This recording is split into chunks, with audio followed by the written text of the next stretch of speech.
তো বন্ধুরা গাছটা এবার আমি খুশি দেবো বেগুন গাছটা। চলো বন্ধুরা আমার এই বেগুন গাছে ঠিক কতটা বেগুন ধরেছে তোমাদের দেখাবো। আর বেগুন গাছটা কিন্তু বর্ষার সময় লাগিয়েছিলাম, বর্ষার সময় কিন্তু গাছটাতে একটুও বেগুন হয়নি, তো ভেবেছিলাম গাছটা এবার তুলে দেবো। কিন্তু যত ঠান্ডা পড়ছে দেখছি গাছে প্রচুর বেগুন ধরেছে আর গাছে প্রচুর ফুলও এসছে বন্ধুরা। তো আমার কথা বললো দেখো এটা হয়তো শীতকালের বেগুন, তো ওই জন্য এখন শীতকালে বেগুন হচ্ছে, বর্ষার সময়কার গাছ হয়তো নয়। যদিও আমি এটা জানি না, এর আগে যতবার আমি বেগুন গাছ লাগিয়েছি সেটা কিন্তু বর্ষার সময়ও হয়েছে, শীতের সময়ও হয়েছে, আবার গরমের সময়ও হয়েছে। একটা বেগুন গাছ কিন্তু আমি প্রায় 2 থেকে 3 বছর আমার ছিল, 2টো বেগুন গাছ টবে। তো ওই জন্য আমি ভাবছিলাম যে বেগুন গাছ আবার কি আলাদা আলাদা সিজনে হয়, যদিও এটা আমার জানা ছিল না, তাই জেনে গেলাম। তো যাই হোক এখন বন্ধুরা আমার এই গাছে কিন্তু প্রচুর বেগুন ধরেছে আর এখন গাছের গোড়াটা সুন্দর করে খুশে দেবো। আর চলো বন্ধুরা তোমাদের দেখাবো কতগুলো গাছের বেগুন ধরেছে।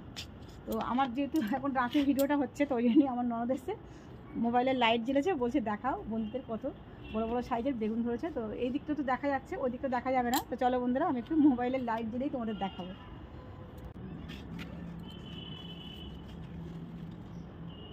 তো এই একটা দেখো বন্ধুরা,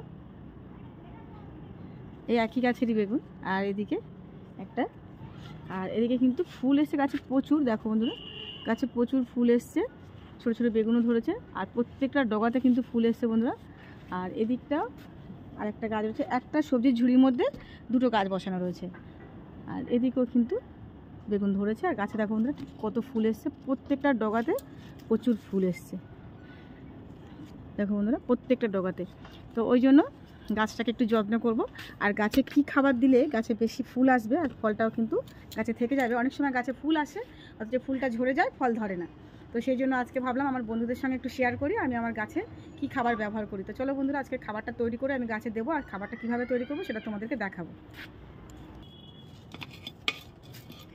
যেহেতু বেগুন গাছে খাবার দিচ্ছি তো এই 2টো টব ছিল, তো ওই জন্য ভাবলাম এই টবগুলোতেও একটু খাবার দিয়ে দিই বন্ধুরা, কারণ এটাও নতুন গাছ ফল ধরেছে, তো ওই জন্য ভাবলাম একে একটু খাবার দিয়ে দিই। তো চলো বন্ধুরা 2টো টব ভালো করে খুশে দিয়েছি, এদিকে আরেকটা টব রয়েছে, তো এটাকেও সুন্দর করে খুশে দিলাম।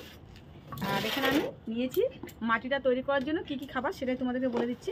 এখানে আমি নিয়েছি বন্ধুরা 150-200 গ্রাম মতো সর্ষের খোল। এটা আগে থেকে 4 থেকে 5 দিন কিন্তু টানা শুকনো করে রোদ খাওয়ানো আছে। এটা আমি একদম গরমের সময় রোদ খাইয়ে রেখে দিয়েছিলাম সর্ষের খোলটা। আর এখানে নিয়েছি একটু পুরানো যে সবজির খোসা পচানো যে মাটিটা সেটা নিয়েছি। আর এদিকটা বেশ কিছুদিন আগে আমি একটা ভিডিও দিয়েছিলাম নিমের খোল, যেটা বাড়িতে তৈরি করেছিলাম বন্ধুরা, নিমের খোল। তো এই সব একসঙ্গে মিক্স করে নেবো, এটা কিন্তু বাড়িতে তৈরি করা নিমের খোল, তো একসঙ্গে সুন্দর করে মিক্স করে নেবো।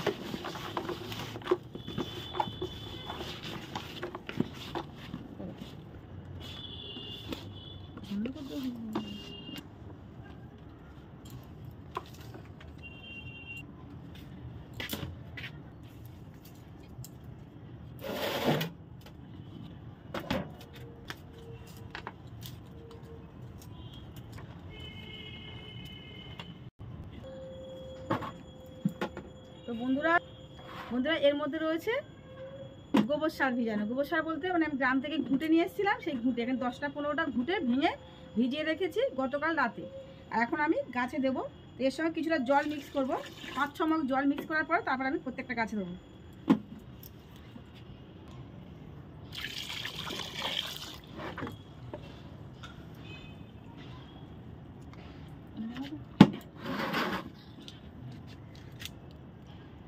আমি কিন্তু শুধু জলটা দেবো আর এই গোবরগুলো কিন্তু দেবো না, এটাকে আমি গুঁড়ো করে পরে অন্য গাছে দেবো, শুধুমাত্র এই জলটা দিয়ে দেবো।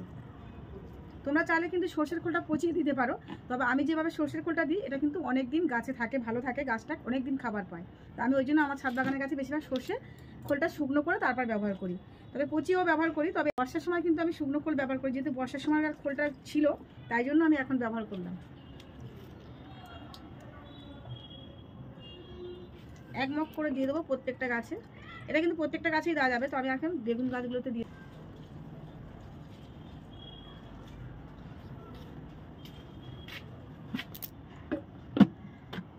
তো বন্ধুরা আমার ছাদ বাগানের ভিডিওটা তোমাদের কেমন লাগলো কমেন্ট করে জানিও। আর ভিডিওটা সত্যি যদি ভালো লেগে থাকে তো চ্যানেলটি প্লিজ ফলো করে রেখো। আজকের মতো ভিডিওটা এখানে শেষ করলাম।